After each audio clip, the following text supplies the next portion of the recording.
Hello friends, welcome back to my YouTube channel. आज का यह सेशन होने वाला है वेदों से रिलेटेड, तो वीडियो को पूरा देखने के लिए अंत तक बने रहें। अगर चैनल को सब्सक्राइब नहीं किया है तो जल्दी से सब्सक्राइब कर लें ताकि नोटिफिकेशन जो है सबसे पहले आपके पास पहुंच जाए। यह वेद से रिलेटेड वीडियो होने जा रहा है जिसमें वेद 4 होते हैं, ऋग्वेद, यजुर्वेद, सामवेद और अथर्ववेद। तो शुरू करते हैं। चारों वेदों में ऋग्वेद का विस्तार सबसे बड़ा है। गद्य एवं पद वाला वेद है यजुर्वेद। गद्य एवं पद वाला वेद है यजुर्वेद। यज्ञ संबंधी विधि विधान है यजुर्वेद में।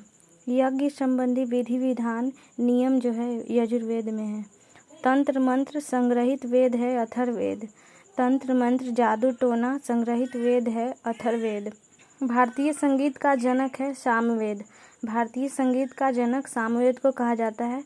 साम का मतलब होता है गान।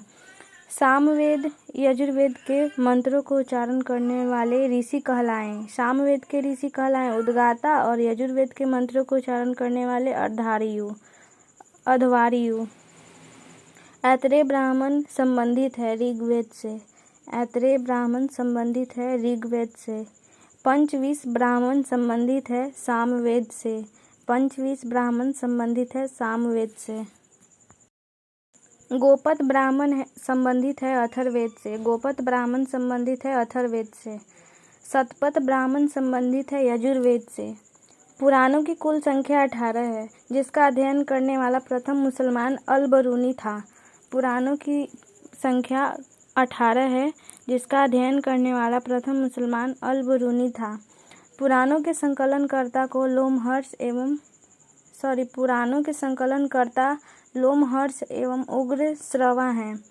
पुराणों के संकलनकर्ता लोमहर्ष एवं उग्र श्रवा हैं। सबसे प्राचीन पुराण मत्स्य पुराण। सबसे प्राचीन पुराण मत्स्य पुराण। मौर्य वंश की जानकारी विष्णु पुराण से मिलती है। मौर्य वंश की जानकारी विष्णु पुराण से मिलती है।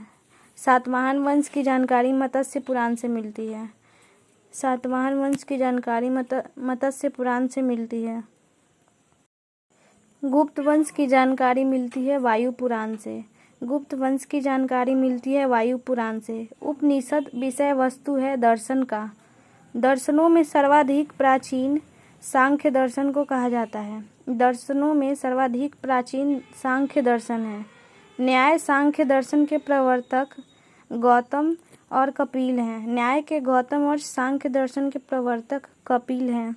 योग या मीमांसा दर्शन के प्रवर्तक पतंजलि और जैमिनी हैं। ब्राह्मण ग्रंथ संबंधित है कर्मकांड से।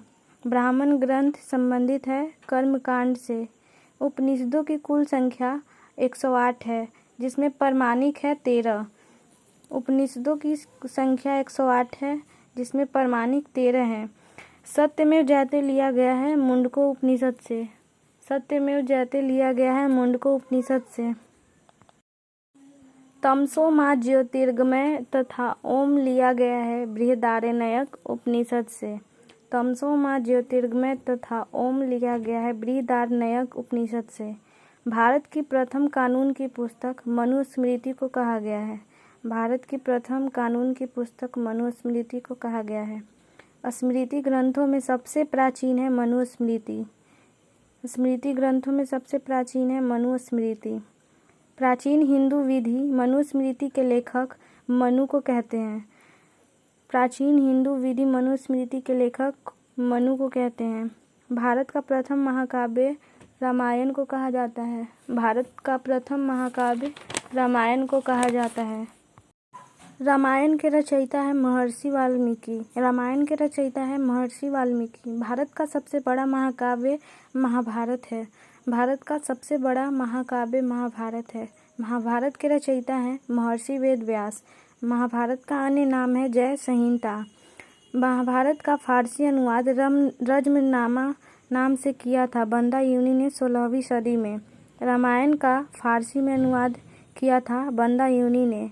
4 वेदों का सम्मिलित रूप है संहिता।